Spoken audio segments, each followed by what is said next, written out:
may hinihintay kaming bata kasi po siya po yung nagtapon ng basura.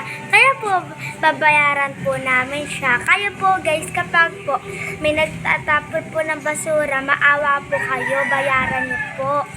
Kapag may mahalagang halaga pa po kayo, kapag may pera pa po kayo.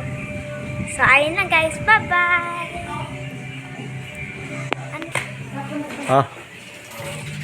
Okay, ito po yung 20 pesos na ibibigay po namin sa bata kasi po naaawa po kami. Ganyan po talaga, kailangan po tumutulong kami sa kapwa.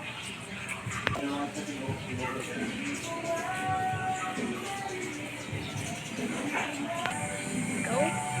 Samahan niyo po ako guys, silipin po natin.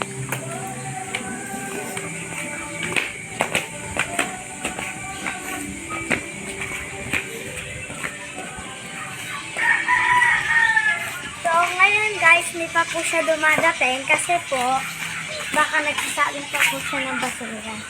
Ito po yung 20. Sa susunod po kapag may 50 po kami, 50 na lang po yung ibibigay namin. Kawawa po guys. Ang init-init. Kailangan niya pa mamasura sa mga bahay-bahay. Ito po guys, sa ngayon po, 20 po muna yung ibibigay natin.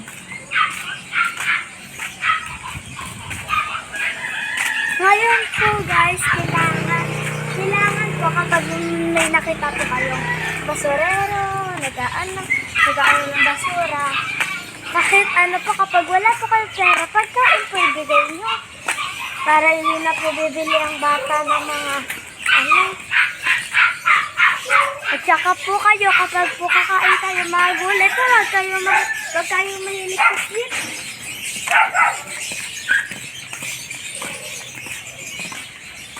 Hey guys, hindi po natin siya makita.